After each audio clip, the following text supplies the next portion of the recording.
رب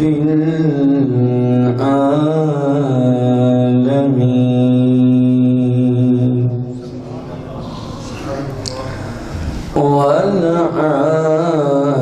والعاقبة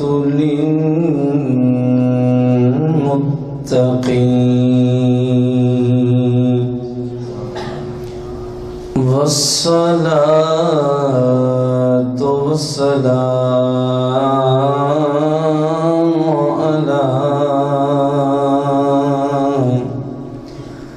على خاتم الأنبياء والمرسلين وعلى آله وأصحابه وأزواجه وعلماء ملته أجمعين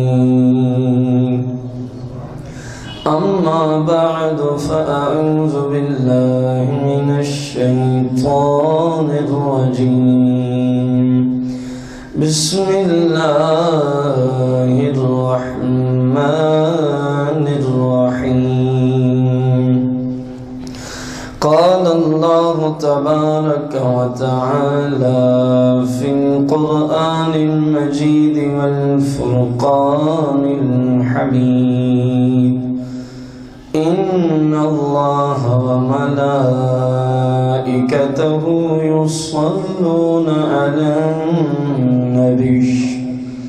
على النبي يا أيها الذين آمنوا صلوا عليه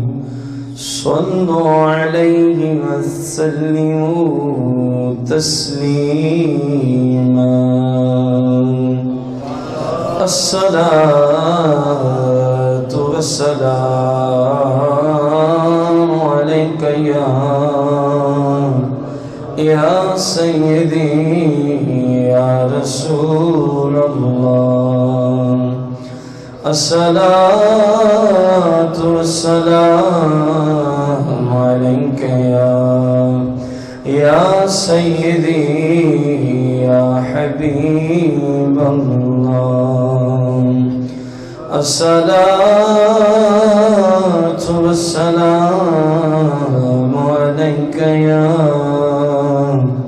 يا سيدي يا شفيع المذنبين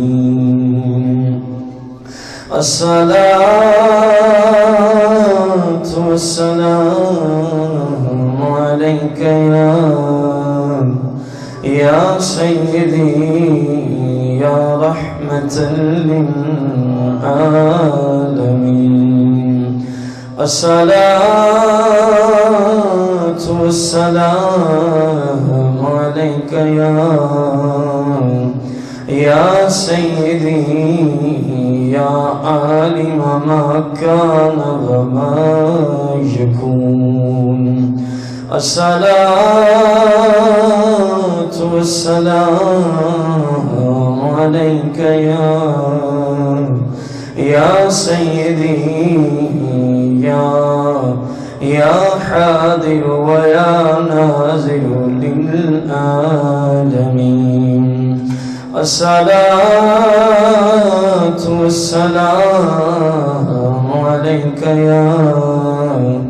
يا سيدي يا قاسم لكل شيء من عالمين الصلاة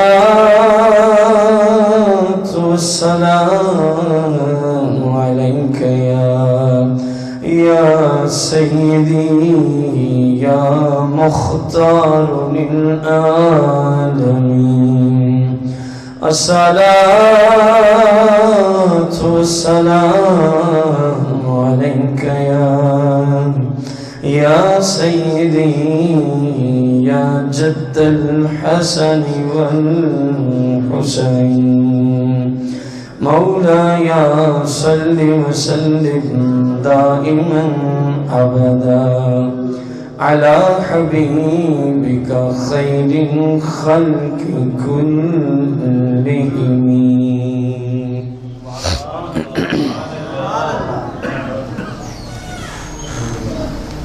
حمد و صلات کے بعد ہمارا آج کا موضوع نبی کریم رؤوف الرحیم صلی اللہ علیہ وآلہ وسلم کی ذات اقدس پر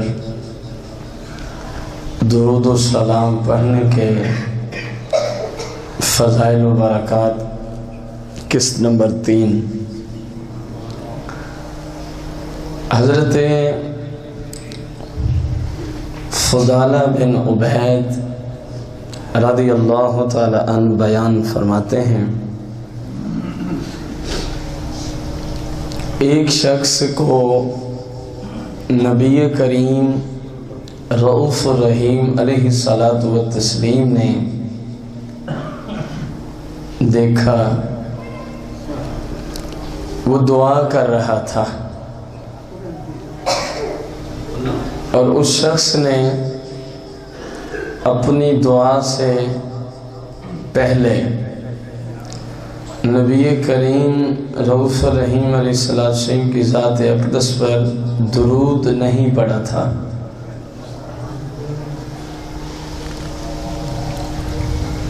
نبی کریم صلی اللہ علیہ وسلم نے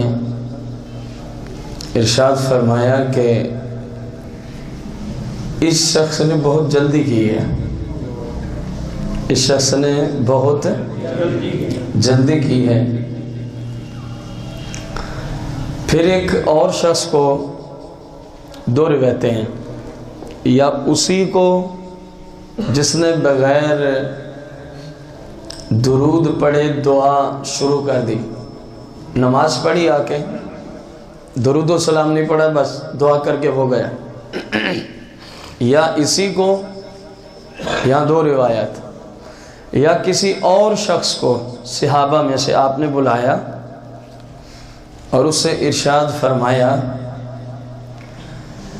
کہ جب تم میں سے کوئی شخص نماز پڑھے تو بعد میں اللہ تبارک و تعالی کی حمد و ثنا کرے، پھر اسے چاہیے کہ اپنے نبی کریم علیہ السلام کی ذات پہ درود و سلام پیش کرے. فرمائے پھر اس کے جی میں جو دعا آئے مانگے کرم رب فرمائی دے گا. تو اس حدیث سے کیا معلوم ہوا؟ وہ شخص بھی صحابی ہی تھے جنہوں نے پہلے دعا کی، نماز آئے، نماز پڑھی، فوراً دعا. اور دوسرا بھی صحابی ہی ہے، لیکن آپ صلی اللہ علیہ وسلم نے جو تعلیم ارشاد فرمائی نماز کے بعد دعا سے پہلے کیا طریقہ رکھا جائے، تو فرمایا نماز کے بعد پہلے اللہ کی حمد و ثنا بیان کرو. جیسے آپ آیت الکرسی پڑھ لیتے ہیں، تسبیح فاطمہ آپ پڑھتے ہیں، 33 مرتبہ سبحان اللہ، 33 مرتبہ الحمدللہ اور 34 مرتبہ اللہ اکبر، اس کو تسبیح فاطمہ کہتے ہیں. تو آیت الکرسی پڑھی. بعض جگہ یہ رواج بھی ہے کہ سلام پھیرتے ہی کلمہ شریف کا ورد کیا جاتا ہے، وہ بھی اس حدیث کے ضمن میں آئے گا.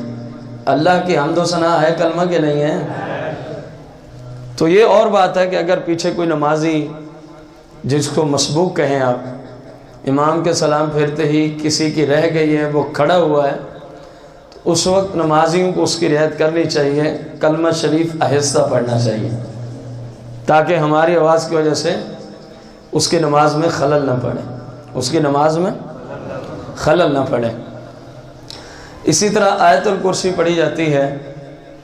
آپ علیہ السلام کا اپنا ہی فرمان عالی شان ہے کہ جو بندہ ہر فرض نماز کے بعد، مفہوم حدیث ہے، ایک مرتبہ آیت الکرسی پڑھتا رہے، اس بندے اور جنت کے درمیان صرف ایک چیز حائل ہے بس. وظیفہ کیا دیا ہے؟ لوگ بھی وظیفے دیتے ہیں آج کل. وظیفہ لینا ہو تو مصطفیٰ کریم سے لیا کرو. آپ کسی شعبے میں آپ بتائیں کہ یہ پریشانی ہے اور اس کا وظیفہ چاہیے، سرکار نے تو 1400 سال پہلے یہ عطا فرمایا ہوا ہے. ہم ادھر جاتے ہی نہیں ہیں، احادیث کی طرف ہم جاتے ہی نہیں ہیں، قرآن مقدس کی طرف ہم جاتے ہی نہیں ہیں. ہم وہ 2 نمبر قسم کے لوگوں کے پاس جائیں گے وظیفہ لینا، جن کے پاس شریعت جانے کی اجازت ہی نہیں دیتی. شریعت جانے کی اجازت ہی نہیں دیتی. تو میرے آقا نے وظیفہ دیا پوری امت کو. فرمایا جو فرض نماز کے بعد صرف ایک مرتبہ آیت اس بندے اور جنت کے درمیان ایک چیز حائل ہے، آڑ ہے، وہ فرمایا موت ہے. جیسے ہی اس بندے کی زندگی کی سانسیں ٹوٹیں گی تو نماز اور آیت الکرسی کی برکت سے رب اس کو جنت عطا فرما دے گا. اگر ہم اسی وظیفے پہ عمل کر لیں تو میرے آقا کریم علیہ السلام کے فرمان کے مطابق بندے سے رب راضی ہو جاتا ہے. اور دنیا میں ہم آئے بھی صرف اسی لیے ہیں کہ رب ہم سے راضی ہو جائے. اس کے سوا کائنات میں آنے کا کوئی مقصد نہیں ہے. اپنے رب کو راضی کرنے ہی ہم سب آئے ہوئے ہیں. خیر، آیت الکرسی پڑھتے ہیں، تسبیح فاطمہ پڑھتے ہیں، یہ حمد و ثنا میں ہی آ گئی جیسا کہ سرکار علیہ السلام نے فرمایا. اور یہ سیاہ ستہ کی حدیث، یہ جو حدیث میں آپ کے سامنے رکھ رہا ہوں یہ سیاہ ستہ میں ہے. اب آپ صلی اللہ علیہ وسلم خود کیا فرما رہے ہیں؟ جب اللہ کی حمد و ثنا کر لو تو میری ذات پہ کیا بھیجنا ہے؟ میری ذات پہ کیا بھیجنا ہے؟ فرمایا درود پڑھو، سلام پڑھو، پھر رب سے دعا مانگو. فرمایا اس پہلے بندے کو تو جلدی بہت تھی، اس پہلے بندے کو تو جلدی بہت تھی، آیا بس آنن فانن. آج بھی بہت سارے لوگ آپ دیکھیں گے ایسے کہ جو آئے نماز بھی جلدی جلدی میں پڑھیں گے، ان کے پاس اتنا وقت بھی نہیں کہ رب کی بارگاہ میں صحیح معنوں میں جھک سکیں. آ تو گئے ہی ہو، چلو صحیح طریقے سے نماز ہی پڑھ لو. پھر دعا کا معاملہ آئے گا تو آپ دیکھیں گے نہ حمد و ثنا ہے نہ درود و سلام ہے. اگر ہے تو اس کو خود بھی سمجھ نہیں آئے گی میں نے کیا پڑھا ہے، اتنا جلدی خود بھی سمجھ نہیں آئے گی. تو میرے بھائی یہ اللہ اور اس کے رسول کے ذکر کا معاملہ ہے. آپ کا نام 10 بندوں کے اندر بندہ بگاڑ سگاڑ کے لے تو آپ بھی ناراض ہو جائیں گے. اس انداز میں آپ کو پکارے ہیں کہ وہ کلمات سمجھ تو آپ راضی ہوں گے، اس سے ناراض ہوں گے. تو آپ ذرا سوچیں تو صحیح، اللہ کریم کا ذکر کرنے میں، مصطفیٰ کریم کی ذات اقدس پر درود و سلام بھیجنے میں، وہ آخر کون سا اتنا اہم کام ہے جو ان کاموں سے زیادہ فضیلت رکھتا ہے، جس کی وجہ سے مسلمان کو جلدی پڑی ہوئی ہے، جس کی وجہ سے مسلمان کو جلدی پڑی ہوئی ہے. اب خود فیصلہ کریں. ایک نے یہ نہیں کیا، حمد و ثنا اور درود و سلام نہیں پڑھا، ویسے ہی دعا، تو میرے آقا کریم نے اس پہ کیا فتویٰ دیا؟ اس کو جلدی بہت تھی، اس کو جلدی. گویا سرکار علیہ السلام کو اس کا طریقہ پسند نہ آیا، ورنہ دوسرے کو بلا کے یہ طریقہ نہ عطا فرماتا. فرمایا اس کو تو جلدی بہت تھی، تم نے یوں دعا کرنی، نماز پڑھ کے حمد و ثنا رب کی اور اپنے نبی علیہ السلام کی ذات پہ درود و سلام. پھر میرے آقا فرماتے ہیں دعا مانگ میرا رب دعا قبول فرما ہی لے گا. بہت ساری احادیث کا یہ مفہوم ہے، آگے آئیں گی بھی احادیث، کہ جس دعا کے اول و آخر میں درود شریف نہ پڑھا جائے وہ دعا قبولیت کے درجے تک پہنچ ہی نہیں سکتی. یہ روایت آگے آئیں گی. رسول کریم رؤوف الرحیم علیہ الصلاۃ والتسلیم ارشاد فرماتے ہیں، جس کو ابو ہریرہ روایت کرتے ہیں، کہ کچھ لوگ کسی مجلس میں، کسی محفل میں، کسی بھی جگہ اکٹھے ہوں، وہ اللہ کا ذکر بھی نہ کریں اور نہ نبی کریم رؤوف الرحیم علیہ السلام کی ذات پہ درود و سلام پڑھیں. کچھ لوگ جہاں بھی جمع ہوں، حدیث کو سمجھنے کی کوشش کریں، جہاں بھی، اور پھر اپنے آپ پہ اس کو لاگو بھی کریں کہ کہیں ہم اس کے مثال تو نہیں بن رہے. چند لوگ جہاں مل جل کے جمع ہوں، خواہ وہ کسی بھی جگہ جمع ہوں، شرط یہ ہے کہ وہ جگہ فی نفس ہی گناہ کا مقام نہ ہو، فی نفس ہی، کیونکہ گناہ کے مقامات میں شراب خانہ نہ ہو، ایسی جگہوں پہ تو ذکر اذکار سے شریعت روکتی ہے، ذکر اذکار سے شریعت۔ فرمایا مسلمان اکٹھے ہوئے، اور مسلمان سے تصور نہیں کہ وہ ایسی جگہوں پہ اکٹھے ہوں، مسلمان سے یہ تصور نہیں ہے شراب خانوں میں مسلمان جائیں، سینما ہال میں مسلمان جائیں، جہاں لڑکیاں ناچ رہی ہیں وہاں مسلمان جائیں، جہاں گانے باجے کی ایک نحوست ہے وہاں مسلمان جائیں۔ مسلمان سے تو تصور ہی نہیں، کیونکہ مسلمان ایسے کام نہیں کرتا۔ آپ نے اندازہ لگایا کہ رسول پاک علیہ السلام نے اس طرح کے معاملات میں کتنا سخت ترین فتوے عطا فرمایا، کتنے سخت ترین، یہاں تک روایات میں ہے کہ فرمایا اگر تمہیں پتہ چل جائے کہ شراب پینے والا بیمار ہو گیا، شراب پینے والا، میرے آقا کریم فرماتے ہیں اس کو پوچھنے نہ جاؤ، اور میرے آقا کریم علیہ السلام فرماتے ہیں کہ جب بچی کا رشتہ کرنے لگو تو یاد رکھنا کسی شرابی کو اپنی بیٹی کا رشتہ نہ دینا، ورنہ روایت کا مفہوم یہ ہے جس نے شرابی کے ساتھ اپنی بیٹی کا نکاح کیا حقیقت میں اس نے زنا کے لیے اپنی بچی کو گھر سے نکال دیا۔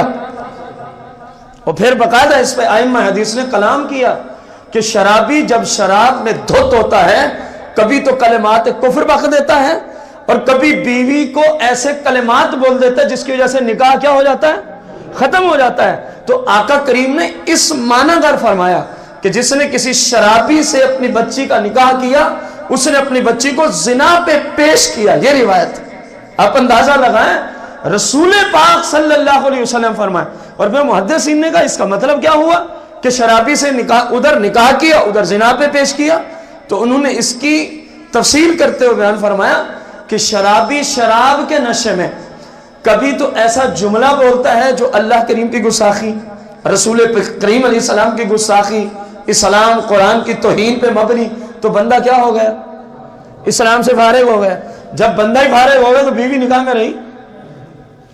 دوسرے نمبر پہ اس کی تفسیر یوں بیان کی گئی کہ بسا اوقات وہ شراب میں ہوتا ہے تو بیوی کو کوئی ایسا جملہ بول دیتا ہے جس کی وجہ سے نکاح کیا ہو جاتا ہے، اور وہ تو نشے میں دھت ہے، اس کو تو پتہ ہی نہیں ہے۔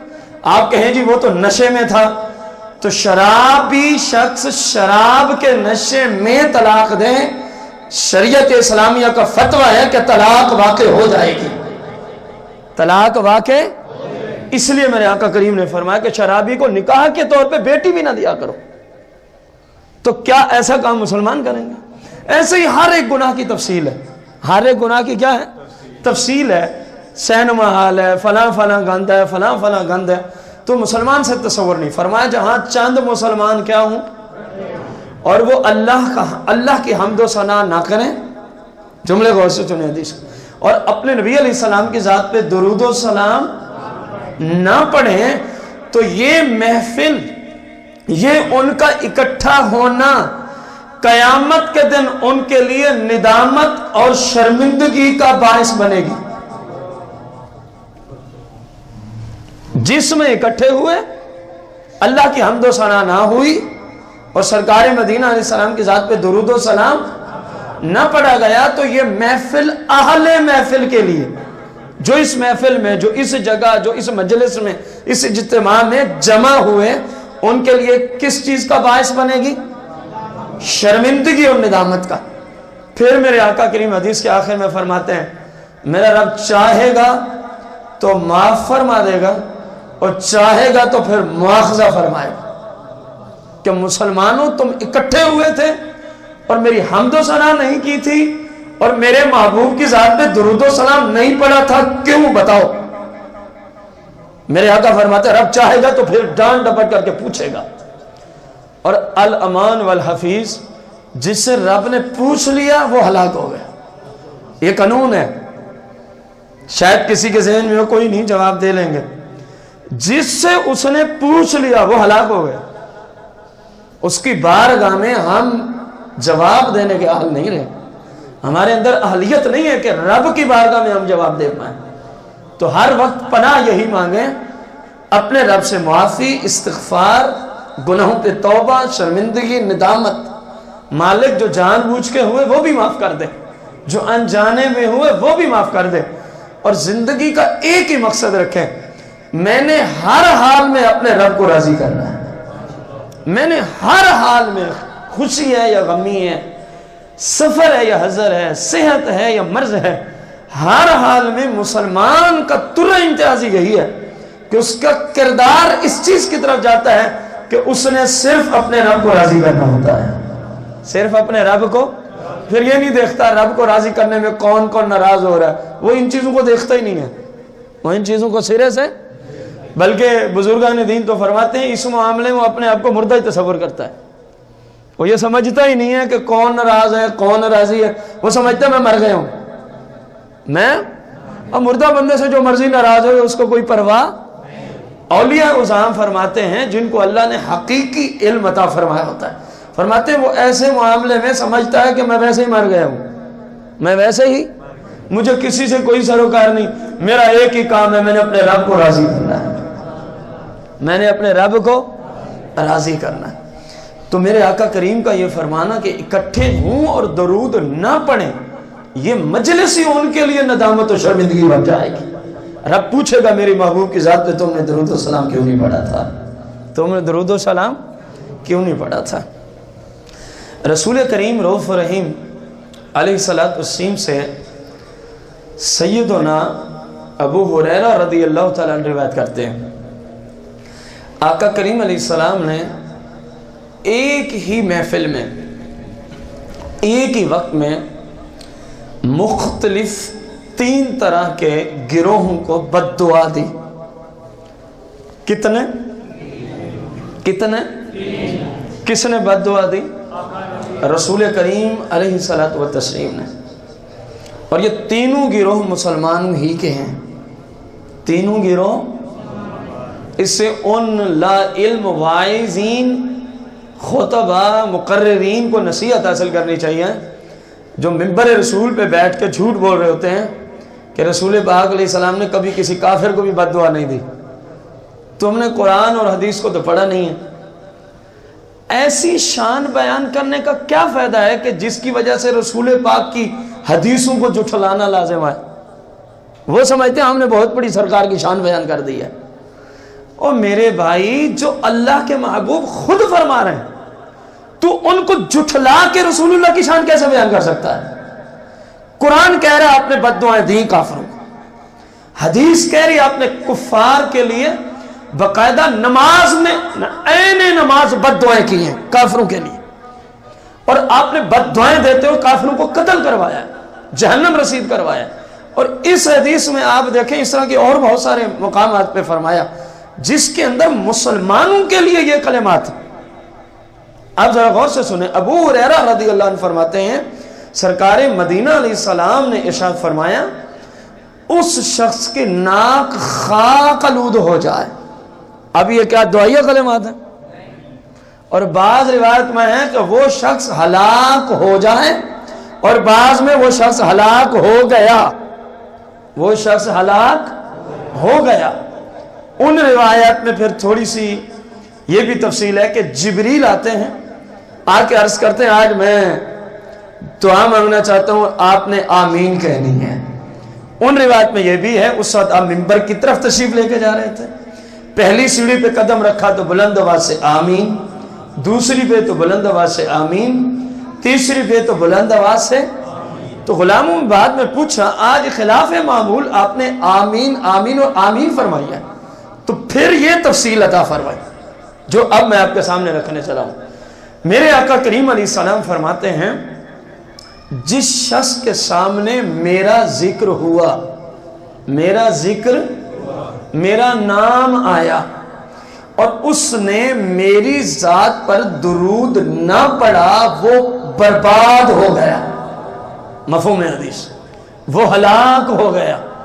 وہ نمبر 2، وہ شخص برباد ہوا کہ جس کی زندگی میں رمضان شریف آیا، یا اللہ ہم سب کو رمضان تک زندہ بھی رکھ اور رمضان کے روزے رکھنے کی ہمت بھی عطا فرما۔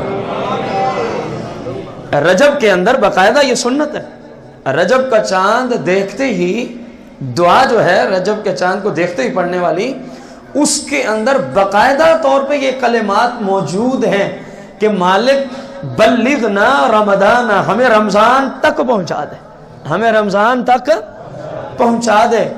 تو میرے آقا کریم علیہ السلام فرما رہے ہیں جس مسلمان کی زندگی میں کون سا مہینہ آ جائے؟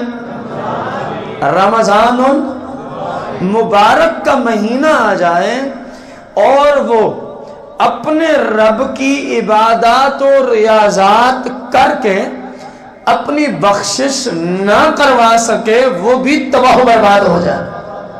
نمبر 3 فرمایا وہ شخص جس کے والدین یا ان میں سے کوئی ایک، مفہوم حدیث، اس کی زندگی میں بڑھاپے کے عالم میں پہنچے اور اس نے، میرے نوجوان بھائیو غور سے سنیے گا، وہ شخص جس کی زندگی میں والدین یا ان دونوں میں سے کوئی بڑھاپے کے عالم کو پہنچا اور انہوں نے اپنے والدین کی شرعی خدمت کر کے رب کو راضی کر کے جنت حاصل نہ کی تو یہ بھی تباہ و برباد ہو گیا۔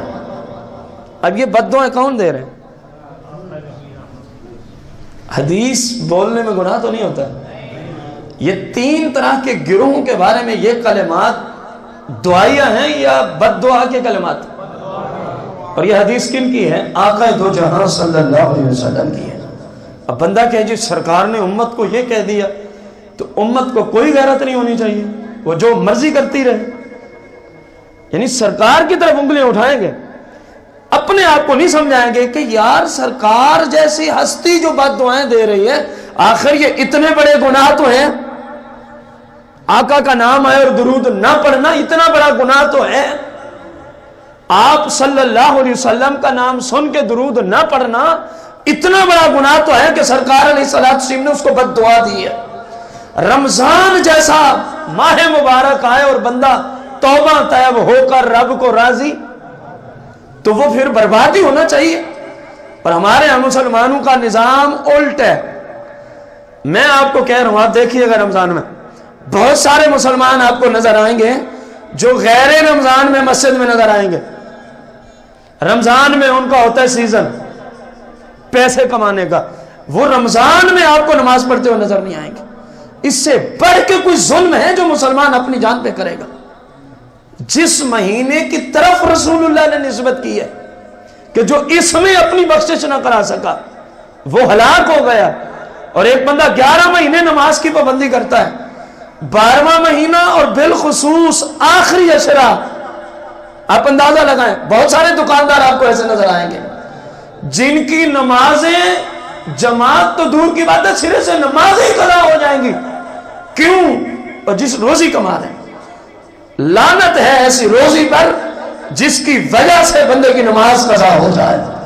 اس روزی کو آپ حلال نہ سمجھیں اپنے حق میں، اس روزی کو آپ اپنے حق میں بہتر نہ سمجھیں، وہ روزی تو جہنم میں لے جانے کا ذریعہ بنتی ہے جس کی وجہ سے رب کی نماز قضا ہو جاتی ہے۔ یہ ہمیشہ یاد رکھنا۔ پتہ نہیں وہ کہاں گئے لوگ، وہ لوگ کہاں گئے؟ میں پڑھ رہا تھا خواجہ خواجگان خواجہ اویس کرنی، امام العاشقین، سید العاشقین، راحت العاشقین، کیا کیا لقب دے بندہ ہے اس ہستی کو۔ آپ فرائض نماز کے بعد رات کا معمول آپ کا لکھا تھا، آپ نے نظام رکھے تھے اپنے آپ پر کہ یہ جو رات آئے گی اس رات میں نفل کی نیت کرنی ہے، تو بس قیام کی حالت میں ہی صبح تک چلے جانا ہے۔ جب دیکھتے اب اذان کا ٹائم ہے تو فوراً رکوع کیا، پھر اگلا، اور پھر رکوع سجدہ، اور 2 رکعتیں پوری ہو گئی۔ پوری رات قیام، اگلی رات اپنے آپ پہ لازم کر رکھتے تھے۔ آج جو ہے رکوع کی باری ہے، آج جو ہے پوری رات ایک ہی رکوع میں بسر کر دیا کرتے تھے۔ اگلی رات آتی خواجہ اویس کرنی رضی اللہ تعالیٰ، آج کی رات سجدے کی رات، پوری رات اگلا ایک سجدے میں گزار دیا کرتا تھا. اور کسی نے کہا حضور والا، اب جملے دل پہ ہاتھ رکھ کے سننے والے ہیں، حضور والا آپ یہ تو بتائیں اتنی لمبی رات ہوتی ہے، آپ کیسے ایک ہی رکوع میں بسر کر لیتے ہیں؟ آپ کیسے ایک ہی سجدے میں بسر کر لیتے ہیں؟ آپ کیسے قیام میں بسر کر لیتے ہیں؟ ٹھنڈی آہ بھر کے ویسے کرنی کہتے ہیں. کیا کہا ہے حضور؟ اتنی لمبی رات ہوتی ہے، آپ کیسے صرف رکوع یا صرف سجدے یا صرف قیام میں بسر کر لیتے ہیں؟ فرمایا یار رات تو ہوتی بالکل چھوٹی ہے، میرا تو ایک رکوع ہی پورا نہیں ہوتا. کہاں گئے وہ نماز کے محبین؟ کہاں گئے وہ اللہ کی نماز کے عشاق؟ کہاں گئے؟ حالانکہ میرے پاس وقت نہیں، میں آپ کو بتاؤں یہ تو ان اولیاء کے سر فہرست کھڑے ہیں جن اولیاء کے حق میں رب نے وقت میں اتنی وسعت دی ہوتی ہے کہ جناب والا یہ حجر اسود ہے، 3 سے 4 قدم پر کعبے کا دروازہ آ جاتا ہے. حجر اسود اور 3 سے 4 قدم پہ کعبے کا دروازہ آ جاتا ہے. آپ غور سے سننا، اللہ نے ایسی مخلوق بھی انسانوں میں پیدا کی ہے اور مصطفیٰ کریم کے غلاموں میں پیدا کی ہے جو ویسے کرنی سے نیچے منصب رکھتے ہیں، ویسے کرنی سے نیچے کھڑے ہیں. جس منزل کو ویسے کرنی پہنچا ہوا ہے شاید انہوں نے سوچا بھی نہ ہو، لیکن ان کی بھی اپنی ایک منزل ہے. وہ حجر اسود سے چلتے ہیں اور کعبے کے دروازے کے سامنے تک جب پہنچتے ہیں، بندہ کہہ رہا ہے، میں نے خود سنا، ورتل القرآن ترتیلا کے تحت سنا، الحمد سے حجر اسود سے وہ شروع کرتا ہے. جب کعبے کے دروازے کے سامنے پہنچتا ہے رب کا ولی تو اس کی زبان سے والناس کے کلمات جاری ہو جاتے ہیں. یہ تو وہ نفوس قدسیہ ہے جو ویسے کرنی سے نیچے کھڑے ہیں، ان کے اوقات میں رب نے اتنی برکتیں دی ہے. اور اسی ولی کے بارے میں لکھا تھا، کیا لکھا تھا؟ یہ شخص 24 گھنٹوں میں 70,000 مرتبہ رب کے قرآن کا ختم فرما دیا کرتا تھا.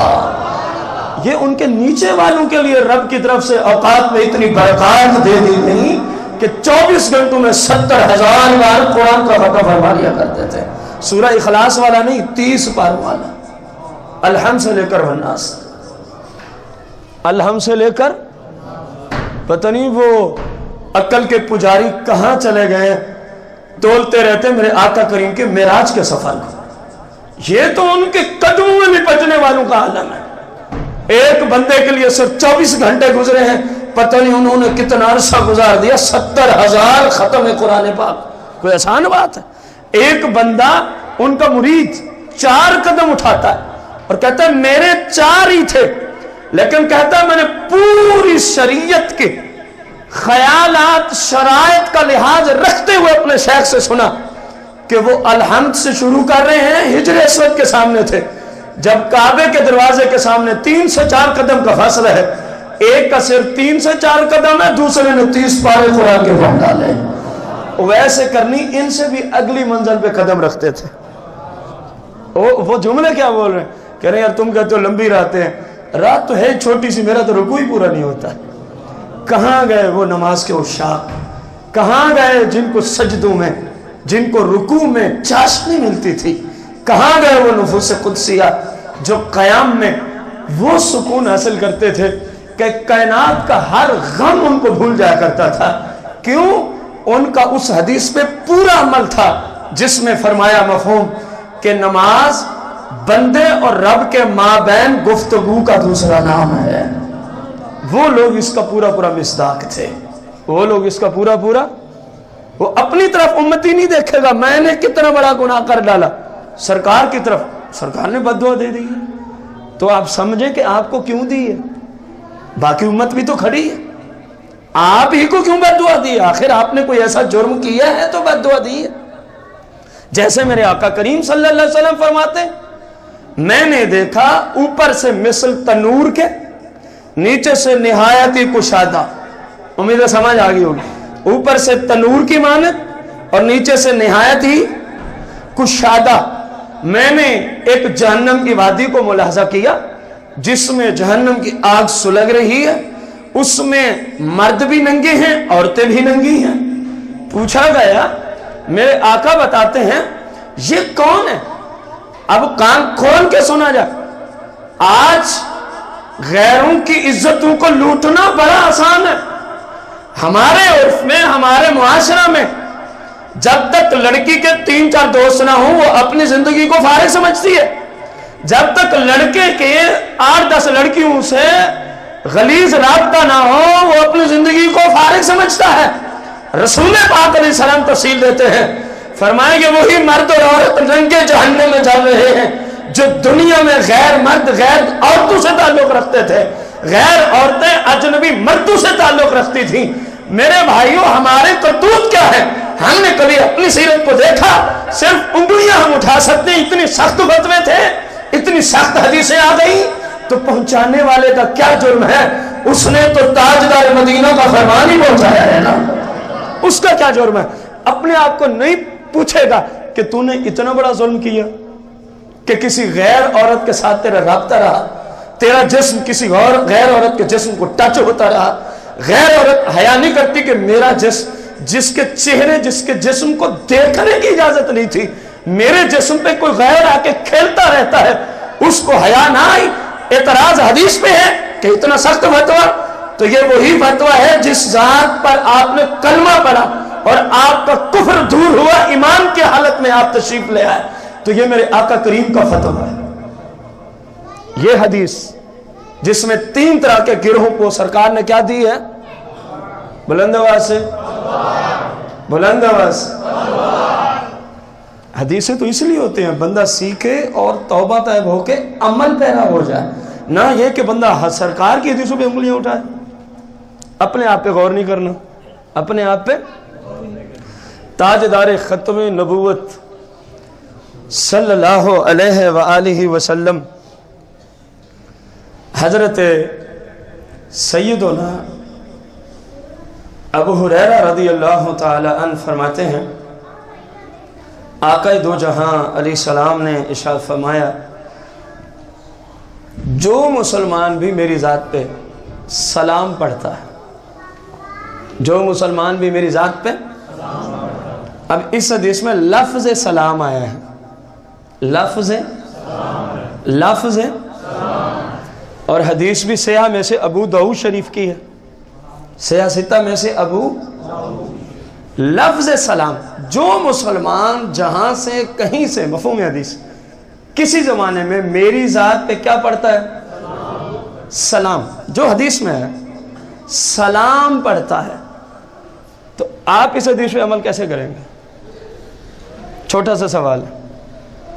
اگر آپ کے مسلک میں، آپ کے نظریہ میں سلام پڑھنا ہی بدعت ہو، بات کو سمجھنے کی کوشش کرنا، اگر آپ کے نظریہ میں، آپ کے عقیدہ میں سلام پڑھنا ہی گناہ ہو، سلام پڑھنا ہی، ایسے لوگ موجود ہیں دنیا میں جو درود تو پڑھتے ہیں، سلام پڑھنے والوں پہ بھی شرک کا فتویٰ ہے کہ وہ سلام کیوں پڑھتے ہیں. ان سے سوال ہو رہا ہے، ابو داؤد کی یہ حدیث صحیح حدیث، سند، متن، روایت، راویان حدیث ہر اعتبار سے صحیح، اور سرکار مدینہ علیہ السلام کا فرمان اور مرفوع حدیث. یعنی یہ نہیں کہ سند میں کوئی انقطاع آیا ہو. آخری بندہ کہ میں نے پتہ نہیں کس سے سنا، آخری بندہ کہہ رہے میں نے رسول اللہ سے سنا ہے. اس جو سند سرکار کی ذات تک پہنچے نا، آخری بندہ کہ سمعت رسول اللہ صلی اللہ علیہ وسلم یا سمعت النبی صلی اللہ علیہ وسلم، اس کو حدیث مرفوع کہتے ہیں سند کی دنیا میں. اور سند کی دنیا میں سب سے قوی حدیث حدیث مرفوع ہی کہلاتی ہے. اور یہ حدیث مرفوع کہ صحابی سرکار کا فرمان پیش کر رہے ہیں، تو سرکار کی حیات ظاہری میں انہوں نے سنا اور آگے پہنچایا. فرمایا جو بھی جہاں سے بھی جس زمانے میں بھی میری ذات پہ سلام، یہاں صرف سلام ہے، میری ذات پہ، میری ذات پہ، تو تم کتنے خوش نصیب و سنی ہو. درود والی حدیثوں پہ بھی اللہ نے آپ کو عمل کی توفیق عطا فرما رکھی ہے، اور سلام والی حدیث پہ بھی رب نے اہل سنت کو ہی عمل کی توفیق عطا فرما رکھی ہے. اب وہ جانے جو اس کو شرک کہتے ہیں، جو اس کو بدعت کہتے ہیں، جو اس کو حرام کہتے ہیں، وہ جانے، ان کا کام جانے. ہمیں تو اپنی قسمت پہ ناز ہے کہ رب نے ہمیں ایسا بنایا، ایسا مسلک عطا فرمایا، ایسا مقدس عقیدہ عطا فرمایا کہ سرکار کی درود والی حدیثوں پہ بھی ہم عمل کریں، سرکار کی سلام والی حدیثوں پہ بھی ہم عمل کرتے ہیں. اور پتہ ہے کب عمل کرتے ہیں؟ شاید دنیا والے اس کو گن بھی نہ سکیں. اہل سنت درود و سلام اس طرح پڑھتے ہیں، اس انداز سے پڑھتے ہیں کہ شاید دنیا والے اس کو، وہ اہل سنت کے ہی افراد ہیں کہ جب لوگ محو خواب ہوتے ہیں، جب لوگ میٹھی میٹھی نیندیں سو رہے ہوتے ہیں، ورلڈ کی بات ہو رہی ہے، کوئی ایک دو جگہ کی بات نہیں ہو رہی، پورے ورلڈ کی بات ہو رہی ہے، لوگ میٹھی میٹھی نیند میں ہیں اور وہ سکون سے مدینے والے کے یاد میں اٹھ کے بیٹھ جاتے ہیں اور ان کی نگاہیں مصطفیٰ کریم کے روضہ اقدس کی طرف چلی جاتی ہیں، ان کا تصور سرکار کے مبارک چہرے کی طرف ہوتا ہے اور ہاتھ باندھے ہوئے وہ بھی اپیل کر رہے ہوتے ہیں الصلاۃ والسلام علیکہ یا رسول اللہ. تو کہاں سے تلاش کرو گے کس وقت درود و سلام پڑھا جا رہا ہے؟ تو ان احادیث پہ عمل کرنے والے مسلک حق اہل سنت والے کچھ نصیب لوگ ہیں. میرے آقا فرماتے ہیں، اب اگلا بھی آپ کا ہی عقیدہ ہے، فرمایا جہاں سے کہیں سے کسی زمانے سے، اب یہ جملہ میں بول رہا ہوں حدیث میں نہیں ہے، کسی بھی زبان میں، آپ کہیں گے اپنی طرف سے. آپ سے سوال ہے روضہ رسول پر کتنی زبانوں والے لوگ جاتے ہیں سلام پیش کرنا؟ صرف عربی؟ یعنی اگر ہم یہ جملے بولنا چاہیں، ہم اپنی محبت کی وجہ سے بول رہے ہیں، سروے کا ہمیں نہیں پتا کہ جو سروے ہوا اس کے بارے میں نہیں ہوا، کتنا ہوا ہے. اگر ہم یہ جملہ بول دیں تو انشاءاللہ یہ مطابق شرعی ہوگا کہ کائنات میں جتنی زبانیں مروج ہیں، کائنات میں پورے ورلڈ میں جتنی زبانیں بولی جاتی، جن کو انسان سمجھتے ہیں، جن کو انسان، ان بولیوں میں میرے آقا کی ذات پہ درود و سلام پیش کیا ہی جاتا ہے. یار پتہ نہیں وہ کیسے لوگ ہیں جو کہتے ہیں رسول اللہ ہمارے جیسے بشر ہیں. اور اسی ایک جملے پہ غور کر، کائنات کی ساری زبانیں، جو مولوی کہنا میرا آقا میرے جیسے بشر ہے، اس کو کوئی دلیل نہیں دینی، یہ ایک دلیل درود و سلام علیہ. اس کو کہنا ہے کیا تو کائنات کی ساری زبانیں سمجھتا ہے؟ نمبر ایک، کیا تو ساری کائنات میں جہاں کہیں سے کوئی کسی وقت کسی زمانے میں الی یوم القیامہ درود و سلام پڑھتا ہے تو اس کو دیکھتا بھی ہے، اس کو سنتا بھی ہے، اس کو جواب بھی دے سکتا ہے؟ یہ دو جملے اس کو مارنے کے لیے کافی ہے، اس کو ذبح کرنے کے لیے دو جملے کافی ہیں. کہے گا جی سرکار، انہوں نے کہا ہاں جی الحمدللہ پوری کائنات، میں نے تو ابھی صرف انسانوں تک اپنے آپ کو محدود رکھا ہے، یہ تو وہ بارگاہ ہے جہاں حیوانات، جہاں بہائم، جہاں درندے، جہاں چرند، جہاں پرند، الغرض تمام مخلوقات جو ہمارے علم میں ہیں، وہ مخلوقات بھی، اور جو ہمارے علم میں کیا، جو جدید سائنس کے علم میں بھی مخلوقات بہت ساری ہیں جو ابھی تک نہیں آئیں، میرے آقا تو ان کی بولیاں بھی سمجھتے اور سنتے اور جواب فرما دے رہتے ہیں. میرے آقا نے خود فرمایا جہاں کہیں سے کوئی سلام پڑھتا ہے ہم اسے پہچانتے بھی ہیں، اس کا نام بھی جانتے ہیں، اس کے والدین کا نام بھی جانتے ہیں، اور جب وہ ہمارے اوپر سلام بھیجتا ہے، درود بھیجتا ہے، درود و سلام کی فضیلت میں کیا یہ کم ہے؟ فرمایا ہم پھر اس کو جواب کے طور پہ اس کو سلام عطا فرماتے ہیں. آپ اندازہ تو لگائیں، میرے آقا کریم صلی اللہ علیہ وسلم کے ذات اقدس پر درود و سلام پڑھنے کے بے شمار فضائل میں آخری روایت، میرے آقا دو جہاں صلی اللہ علیہ وسلم فرماتے ہیں جس نے کتاب میں کسی ورق پر میرا نام لکھا اور میرے نام کی تعظیم کی خاطر، ساتھ یہ سرکار کی تعظیم ہی ہوتی ہے کہ درود پڑھا جاتا ہے،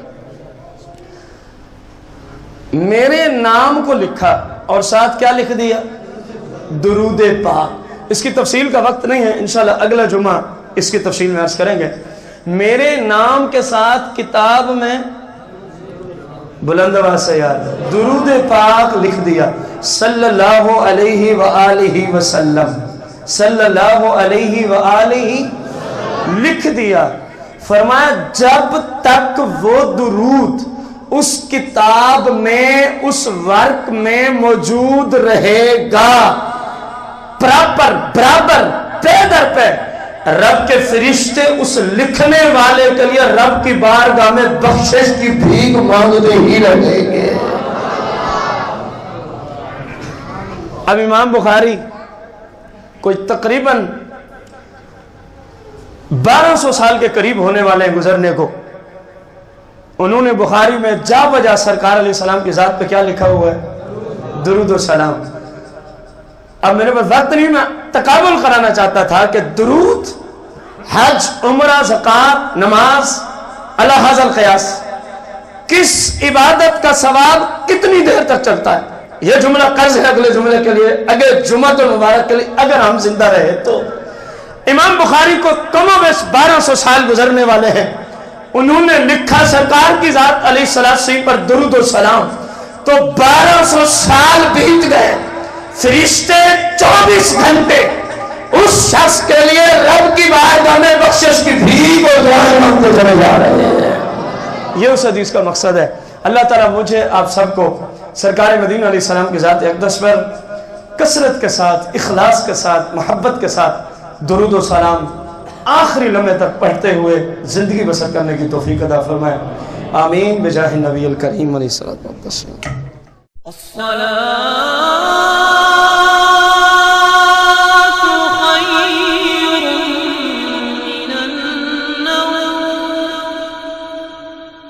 الصلاة